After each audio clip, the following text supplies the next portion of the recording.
You're listening to the Casting for Fun podcast, the show that talks about entertainment, sports, music, and inspirational stories for all to enjoy. We're glad that you could join us today. Please sit back, relax, and enjoy the show. Now, here is your host, Albert Pineda. Welcome, everybody, to the Casting for Fun podcast. I am your host, Albert Pineda, and this week's episode is for Wednesday, November 1st, 2023. This week's episode is going to have a very unique format in that I'm going to be dividing it into sections because there are multiple topics of conversation that I want to go over this week. My wife Allison's going to be joining me for one of the segments. The other ones will be just me talking about important things pertaining to the show and conversation topics that occurred this past week that I think will be very interesting. So first and foremost, I want to go ahead and just let everyone know, in case you don't already know, the Casting for Fun podcast is now available on YouTube. So if you like to stream your podcasts on YouTube, you're more than welcome to do so. You can find me at my YouTube channel, which is at Albert25. Previously, I had used YouTube really just for school projects, like, videos that I had to do for various classes that I've taken over the years, and also for uploading concert footage from concerts that I've attended, such as, 311 and Incubus, shows like that.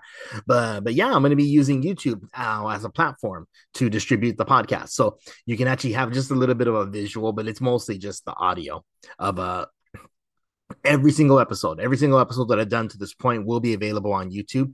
I hope I don't run into any problems, though. So far, so good, but there could be some issues and problems with me using licensed music that I don't have the authorization or permission to do so.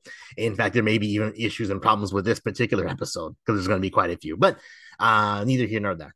So yeah, check me out on YouTube if you feel so inclined, or you can continue to stream me on your streaming podcast app of your choice, whichever works best for you.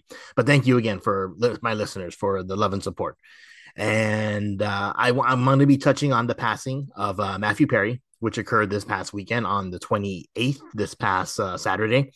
The 28th of October. As we've listened from a previous episode, my wife Allison is a huge fan of the NBC sitcom Friends. So the passing of one of the 6 actors would, for her, be a huge deal. So Allison's going to be joining me to talking about the passing of Matthew Perry and to pay honor and tribute to him. And then last but not least, this past 27th, October 27th on Friday, 2 of my favorite new wave bands, Duran Duran and Orchestral Maneuvers in the Dark, better known as OMD, released brand new studio albums on the same day, which is crazy to think that in the year 2023, both of these new wave bands who had their heyday back in the 80s are releasing new music, and both of them are really good, especially Duran Duran's album. So I'm going to be talking about that as well on the Casting for Fun podcast. Okay, so before I get to all that, I do want to take some time to talk about the 100th episode, which is going to be a live stream episode. I'm going to take just a short break, and then I'm going to come back and discuss what I have planned for the 100th episode of the Casting for Fun podcast, which is going to be coming up very, very soon.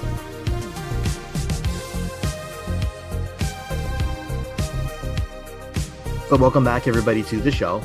For this segment, I want to discuss what I have planned for the 100th episode of the show, which is coming up very soon, as this particular episode is episode 95 of the show. So if you remember, back on the 80th episode of the show, which was the episode that I did celebrating the 20th anniversary of Pirates of the Caribbean, The Curse of the Black Pearl, I first announced back then that I was planning to do a live stream episode for the 100th episode in order to commemorate and celebrate that milestone of hitting 100 episodes of a podcast. And that's still the plan. So I'm planning tentatively. It's going to depend on availability of guests, anybody who would like to participate, friends, family. I'm tentatively planning to do a live stream on Monday night, December 11th, or Tuesday night, December 12th. It's going to depend on guest interest and availability when people are able to do so, because again, everybody who's listening, everybody who follows me on social media, you are more than welcome to participate in the 100th episode live stream. So basically what I wanted to do for a conversation topic is talk about my favorite aspects of entertainment for the year previous, Again, that's usually what I do at the end of every year. Talk about my favorite movie, my favorite streaming show, my favorite music album, favorite moment in sports, favorite books. If I got around to reading any books that year, and so far this year I haven't read many, but I plan to rectify that very soon. So I'll have maybe some books to talk about, or anything else cool or interesting that happened during the calendar year of 2023. So I'd love to share with you my picks, but also hear from my audience what you guys are interested in as far as entertainment goes for 2023. So and then along with that, I was also even thinking of doing like a Reddit style AMA, which stands for Ask Me Anything. So if you want to come on the live stream and ask me a question, anything at all, that'd be great. Or if you want to just talk about whatever you want, come on, say hi, wish me happy 100th anniversary or 100th episode of the show. Anything like that would be great. Or if you want to even just watch the live stream, not actually participate, you are more than welcome to do that. So what I have planned is I'll send out the link for the Zoom link the night of when I'm planning to do the live stream of the episode. And I'm going to shut off everyone's cameras and microphones. So basically, you're just going to be watching myself and Allison talk during the live stream. And then how it would work from there is for those who wish to participate, I would allow you access to the room. So you can go ahead and share your thoughts as to what was your favorite aspect of entertainment. Ask me any question at all that you like, or just talk about anything at all. And we'll just go as long as we need to, as long as there's interest in people wanting to participate in the 100th episode live stream. That would be awesome and great. I hope there is interest because again, I want to do something cool for the 100th episode. But if it turns out to be a bust, then I'll probably never do another live stream again. But I have a feeling that this will be fun. This will be really cool and fun. And I am hopeful that some of my regulars will be interested in participating in the live stream to talk about their favorite aspects of entertainment or anything at all that interests them. So stay tuned for more details. Again, I don't have a firm set date just yet. I'm tentatively planning, as I mentioned before, for either Monday night, December 11th, or Tuesday night, December 12th, shortly after 8 p.m., like between 8 and 8:30, depending on what time we get the kids to sleep. That's a specific standard time, by the way. So look for notifications on social media, or reach out to me if you are interested and would like to be specifically invited to the live stream, because again, it's an open invitation. Anyone at all who's hearing this, listening to this, follows me on social media, follows the podcast, you are more than welcome to join me on this live stream whenever it occurs. So thank you again for the listeners. I'm excited that I'm getting really, really close to episode 100, and I'm planning to keep it on going past 100 episodes as well. So that's going to be really cool. Okay, so let me take another quick break. And then when I come back, my wife, Allison, will join me, and we're going to pay tribute to the recently departed Matthew Perry and talk about Allison's love of the show Friends.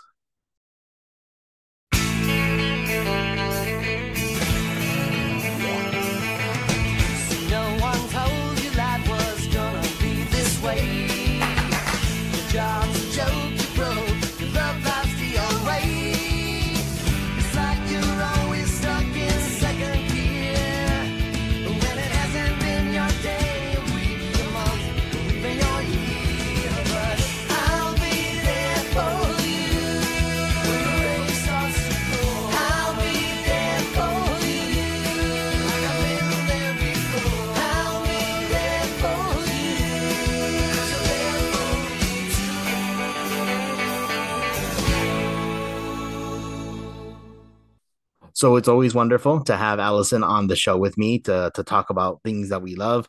But obviously, right now, it's not necessarily the most best of circumstances, right? Considering why we're talking about Matthew Perry. Yeah, I mean, I'm always grateful to be here and to be a part of your podcast, but it is a bummer. Mm-hmm. Absolutely. So I saw the news Saturday evening, just flipping through social media. We were at our church's Halloween party, and obviously you were very, very busy with hosting the party, making sure everything was running smoothly. So I saw the news on flipping through social media, and I was thinking, oh my goodness, I wonder if Allison's seen this. I didn't want to say anything because, again, you had so much on your plate, on your mind, and so much on your plate to deal with. But I guess you had seen it, right? Somebody told me about it. Oh, really? Mm-hmm. When? During the party. Oh, during the party. Oh, okay. So we would have found out about the same time. Mm-hmm. Okay. So anyway, so a little segment that I wanted to do for the show was to actually pay reverence and respect and honor Matthew Perry for the the wonderful actor he was, comedic actor, and how much his role as Chandler Bing meant to the people who loved the Friends TV show. That sounds good. Yeah, yeah. So a couple of interesting facts that I looked up here that I think would be pretty cool. I don't know if some of you know some of these things too. He was born on August 19th, 1969 in Williamstown, Massachusetts, but his parents split up when he was really little, maybe like a year old, and he ended up growing up in Canada, in Ottawa. So had dual citizenship, was a Canadian citizen and a U.S. citizen. He was actually, he had aspirations of being a professional tennis player before he broke into acting. Did you know that? No. Oh, really? Oh, cool. Oh, very cool. Yeah. So apparently he was a junior champion or a junior tennis competitor in Canada and was actually a top ranked junior player is the words I'm looking for.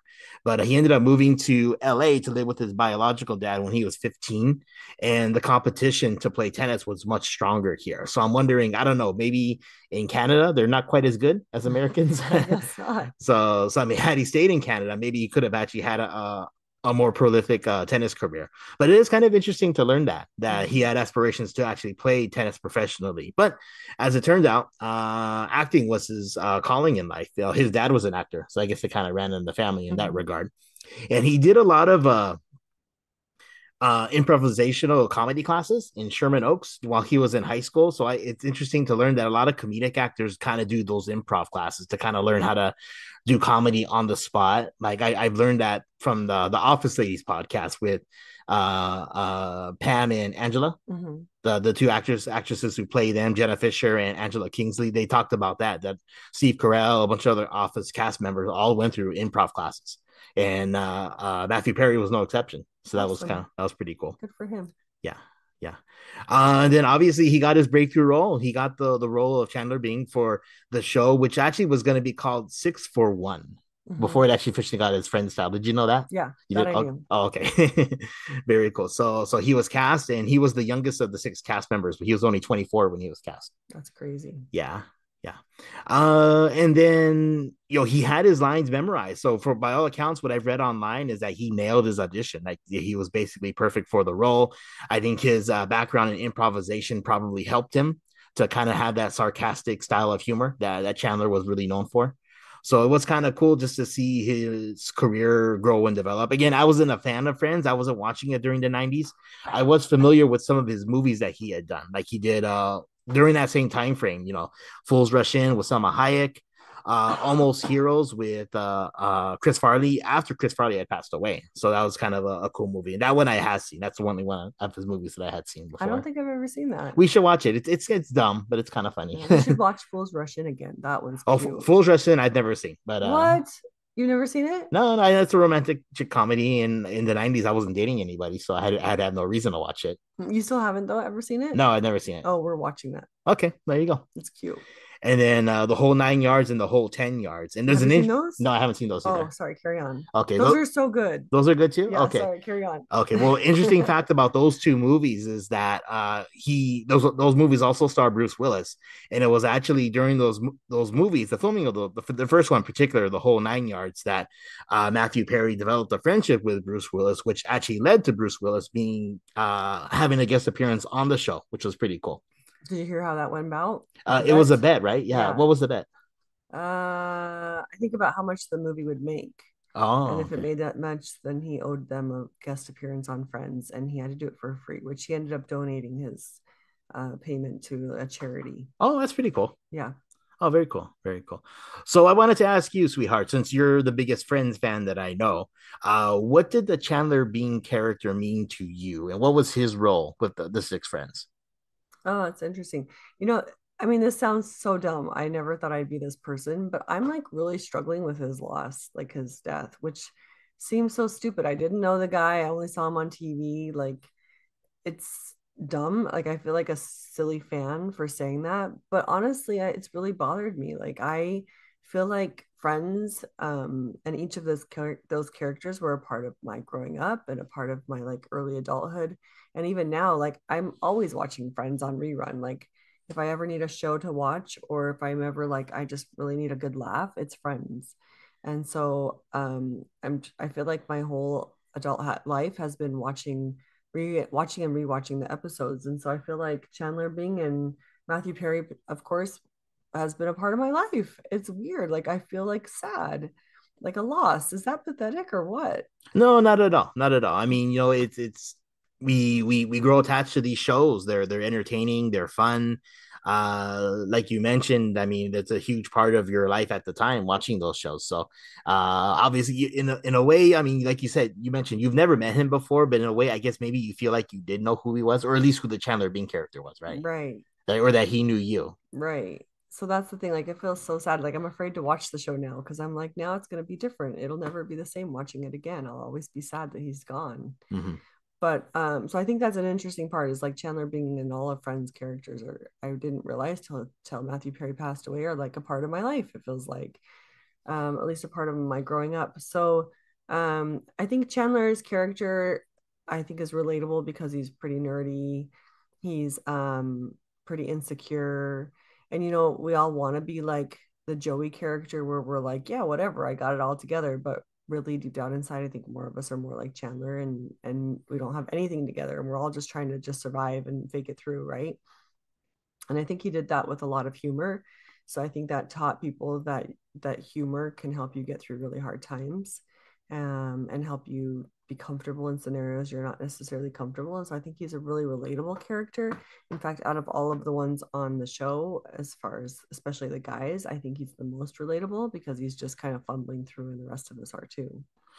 Oh, it's interesting to me that you would say that because you look at the show and it's kind of the inside running joke is that we don't know what Chandler does for work, right? Right. But it seems to me that he's the most successful one, like as far as like financial success. Yeah. Whereas Rachel was hardcore struggling, had to take the job at the coffee shop. Monica went through so many jobs, right? As Yeah. well. It seemed like Phoebe always had some money, I guess, even though she was just playing her guitar, right? Yeah, she was struggling too because Yeah. remember there was an episode where they didn't have money and everyone else wanted to buy dinner that was fancy. Yeah, that's right. That's right. And then of course Joey struggled. I mean he was making money from his soap opera for his Drake Ramore, right? Good job. Okay, thank you. Thank you. But he was struggling for work and sometimes he didn't know if he was going to get more jobs. So I guess the two characters who were the best financially off would have been Chandler and Ross. But yeah, you mentioned it's interesting that he has his financial stability, but emotional stability he was like way off there too. So it's kind of, I guess, relatable in that sense. That yes, even if you are financially secure, it doesn't mean that you're secure in your life. Right.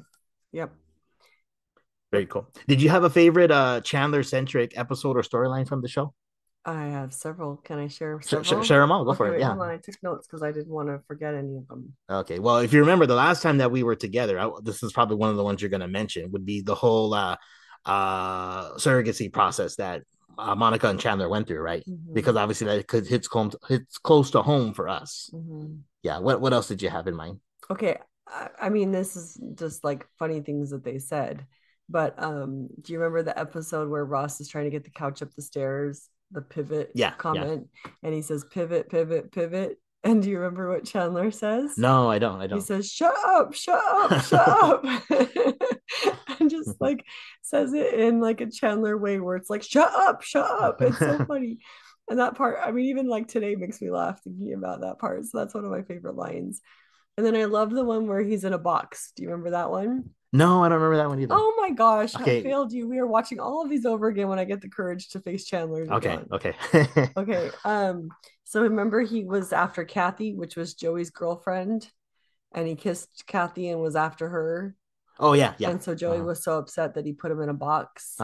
And he could only put one little finger through. Oh yeah. And he couldn't say a word to Kathy when she came to say goodbye to him. I mean, it's just such a stupid thing, but it was really sweet to me that he did that for Joey to save their friendship. So when he was in a box is another one of my favorites. Oh, very cool. And then do you remember the one? I don't remember this girl's name. I have to look it up real quick. The one where he was in the ATM vestibule.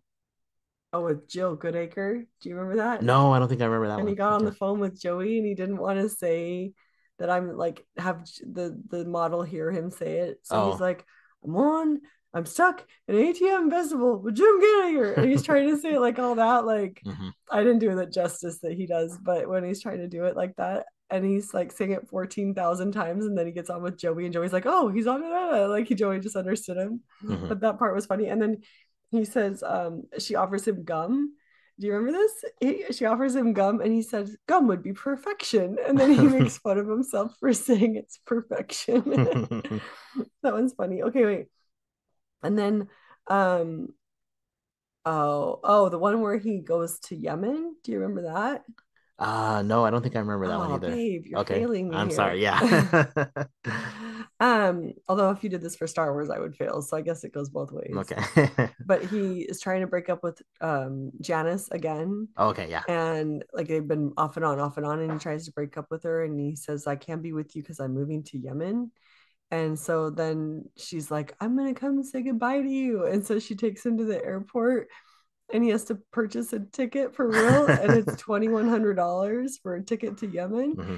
And so he buys this ticket thinking he just won't really go, but she follows him all the way to the gate. This is when you could go to the gate, right? Mm-hmm. So then he actually has to like get on the plane, and he's like, I guess I'm going to Yemen. And so he like legit gets on this plane to go to Yemen just to get away from Janice. So those are some of my favorite ones. And then also the way he was with Monica with like the proposal and how much he loved her, and how he went to Richard's apartment to try and get her back and said he doesn't want her with Richard, and how he was like so afraid of being or so afraid of a committed relationship, but that ended up proposing to her, but she really proposed to him. Like that whole thing is super sweet to me. And then you shouldn't have got me started. And then when they first hooked up at the wedding in Vegas, and they like looked at each other when they were naked, and Monica said something like, I guess our friendship, no, he says it. He says, I guess our friendship is different, or something like that. Like, I guess our friendships changed. Well, not in Vegas, in England, right? Oh, in England. Yeah. Yeah, for Ross and Emily's wedding. Yeah. Oh, good job. You did. I remember some stuff. Yeah. Good job. So, and then she says, "Oh, we weren't that good of friends, anyways." But that part just is funny when he says, "I guess our friendships changed," or something like that. I forget the exact line, but anyways, that was funny. But my new favorite thought I had is at the very, very last episode, the final season finale episode. Do you remember that they all were like standing around the apartment chatting? And then they said we should get some coffee one last time. And so they were like leaving the apartment all together with coffee to go get coffee. And Chandler says, where? Like as a joke, like, where are we going to get coffee? Because we all know they're really going to Central Perk. But that was the very last word spoken in the very last Friends episode ever. And it was Matthew Perry saying that. So I think that's kind of fitting that like he was the last person to say the last word, and he's the first person to pass. Yeah, absolutely. So one thing I wanted to bring up that actually was I thought was pretty cool as I was doing research to learn more about Matthew Perry's life.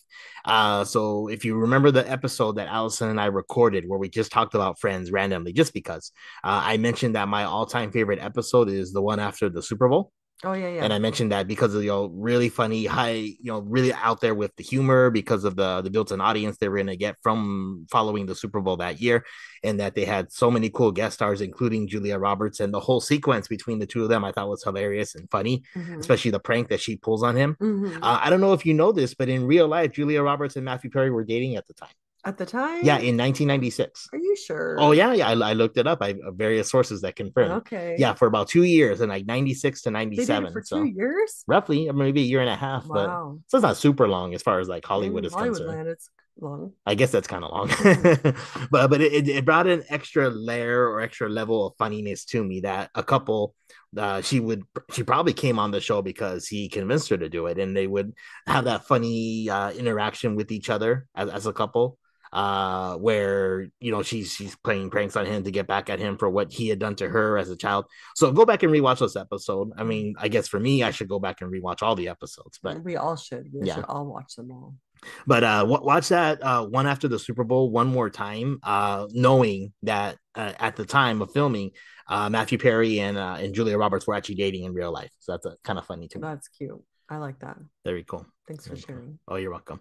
So I'm hoping that we won't have to do any more of these tributes anytime soon, because again, 54 is so young to pass away. So sad. Yeah. Yeah. So, but again, I came to really love the show. I mean, I watched it just here and there before Allison, but since being married to Allison, yeah, it's been really, really fun to watch the show and understand what so many people talk about. Because as Allison mentioned at the top of this segment, I mean, the show meant so much to so many people.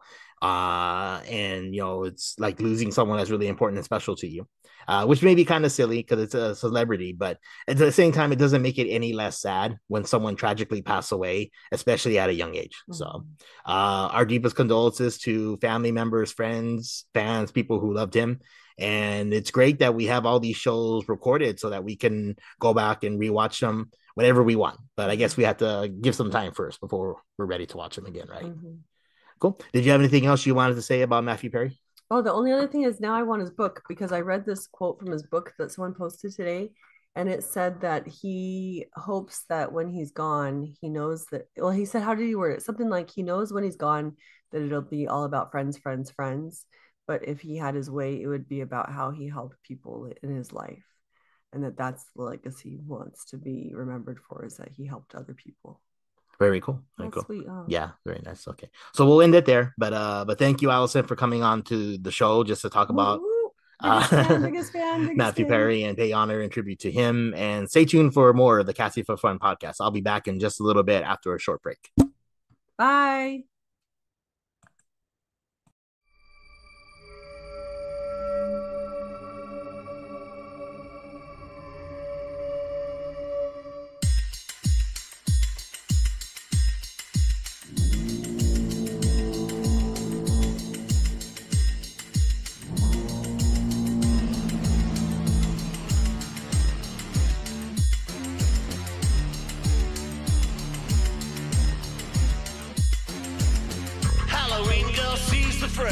Brothers and sisters, lead the way. Shackled to the rhythm, your soul is waved. So you better get down on your knees and pray. Coming up with a hawks of metal, jumping on the hot seat, lying in the Deadpool delivery quake. Expensive mistake, the damage, the damage, the damage, the damage. Hey, no way, some ghost driving an AC Cobra Auto Cafe. Get dirty up on the dance Macabre. Hey, no way.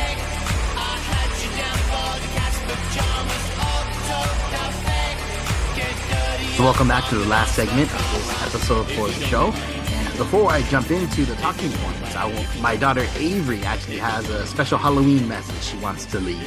I know Halloween was yesterday, but she never gets enough of Halloween. Isn't that right, Avery? Yes. Okay, so what's the special message you'd like to share? Let me think. What's the witch's favorite subject in school? I don't know. What's the witch's favorite subject in school?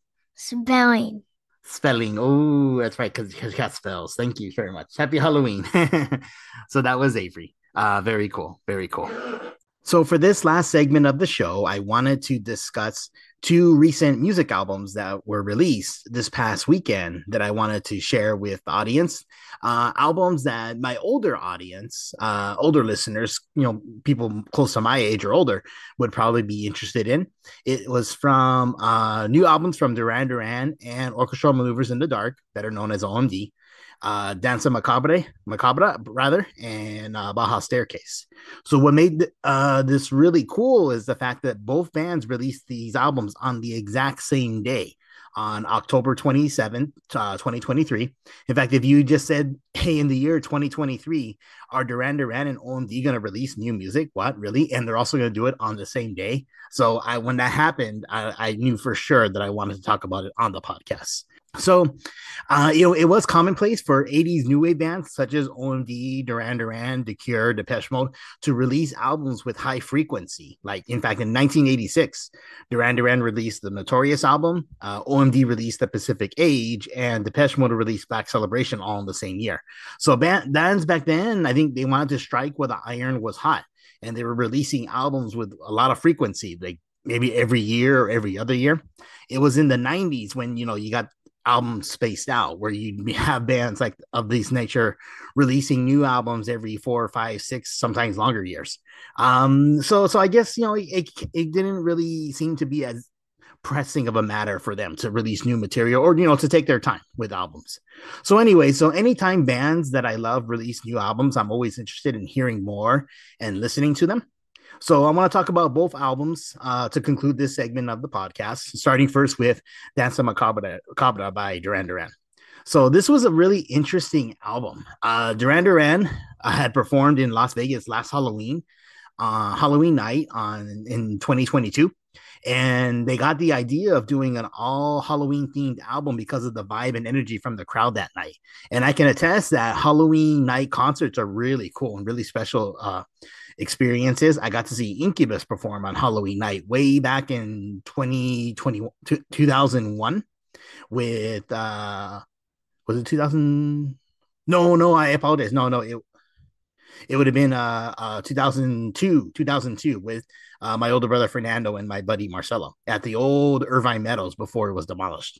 But anyways, yeah, so Duran Duran opted to do a Halloween themed album, writing a few brand new songs, doing covers of songs that they liked that kind of had the Halloween vibe and aesthetic that they were going for, and then also digging deep into their library of songs and selecting songs that kind of fit the narrative that they wanted to use for this particular Halloween themed album of Danse Macabre. Danse Macabre is an interesting title as well. I believe it's a French title talking about like the dance of the dead, closely associated with the Latin phrase Memento Mori. So what's kind of cool that Depeche Mode would have released an album called Memento Mori earlier in the year, and now Duran Duran would release the Danse Macabre as well. So that's pretty cool. To begin this segment, you just heard the title track. So I wanted to, use some of audio clips of some of the songs from these albums so you can kind of get a taste and gauge as to what these albums entail. And if it interests you at all, you might want to check out these albums for yourself. If you already are into these bands, Duran Duran and OMD, you probably are checking them out. But in case if you're on the fence or just kind of were looking for something new to listen to, these are some of the things that I would recommend. They also released a cover of a Billie Eilish song. So Billie Eilish, that was kind of interesting that they would release or do a cover of one of her songs, Bury a Friend. To be honest, as a Duran Duran homer, I think Duran Duran's version is much, much better. But I am interested to hear what Billie Eilish fans think. I don't know if I have too many listeners who are Billie Eilish fans. I might. I would imagine they would probably be Gen Z and the younger side of millennials who really like Billie Eilish. But if I do have any listeners who like her as an artist, please feel free to reach out to me and tell me what you think of Duran Duran's cover of her song, Bury Your Friend.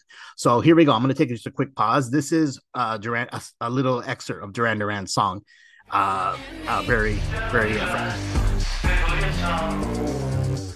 Bury your friend, shy away up. Killing the sun. Bury a friend. All you need.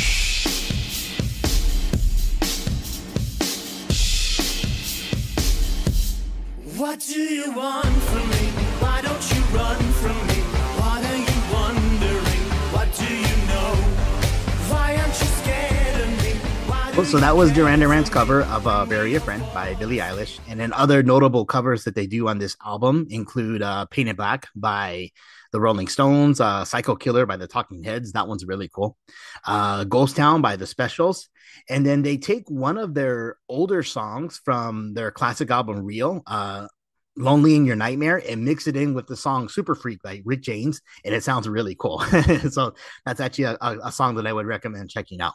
The whole album's really, really great. I think this is one of Duran Duran's best albums that they've done in many years. And then, of course, I've been a huge fan of the band for a long time. So I enjoy, for the most part, you can make the argument that their 80s and early 90s stuff was like their best material, but I think they've come up with some really, really great albums and songs in recent years, and this would definitely be top of the list, I think, for as far as newer Duran Duran goes. So to close out, I want to go ahead and play just an excerpt of my favorite song from their new album. This is Black Moonlight.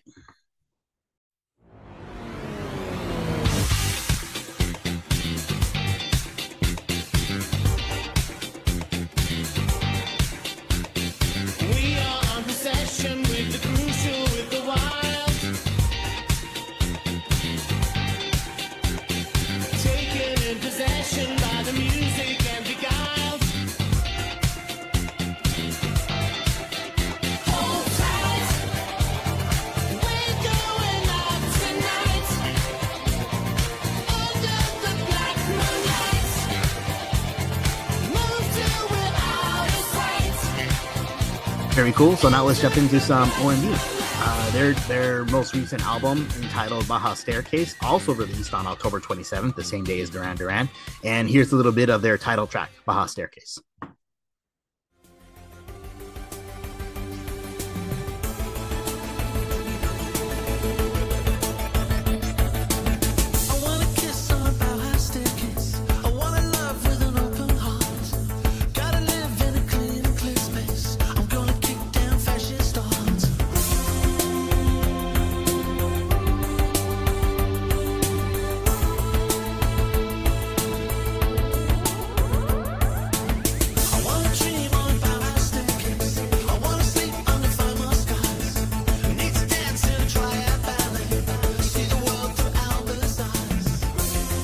So there you go. The title comes from the famous German painting that was painted back in 1932 of the stairs that kind of lead everywhere and nowhere at the same time.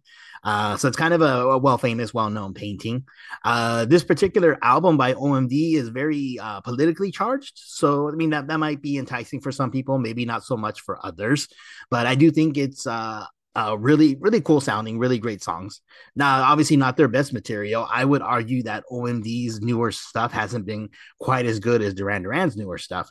And it's kind of interesting that Metacritic, which is a website that gathers critical scores from different sources as far as album ratings go, basically their version of Rotten Tomatoes for movies, they actually ranked Baja Staircase as being a higher aggregate score than Duran Duran's Danse Macabre. Duran Duran's Danse Macabre got a 66 out of 100, whereas OMD's Baja Staircase got an 85 out of 100. So it's interesting that critically, the critics are saying that Baja Staircase is a better album, even though I would disagree. I actually think that Danse Macabre is the better album. But for all those who are interested in listening, I mean, take a listen to both records. Let me know what you think. I highly recommend Danse Macabre, but OMD is really good too. So if you liked OMD back in the 80s, I think you might be interested in hearing some of their newer stuff that they've released, particularly this new album. If you weren't necessarily a huge fan of OMD, you probably aren't going to be won over by this new record. But, you know, who knows? You might be pleasantly surprised. But I definitely recommend Danse Macabre by Duran Duran. Okay, there we go. So that's kind of what I've been listening to now. It was fun for me to use these songs. And again, I hope I don't get into too much trouble using licensed music that I don't have authorization to use, but I think it adds a certain flavor, a certain professionalism polish to the episode, which I think is really cool. Thank you again for the listeners. Thank you to my wonderful wife, Allison, for joining me to do the tribute to Matthew Perry. Next week, we'll be back with another episode for the Casting for Fun podcast. And I'm looking forward immensely to episode 100 coming up very, very soon in the next month or so.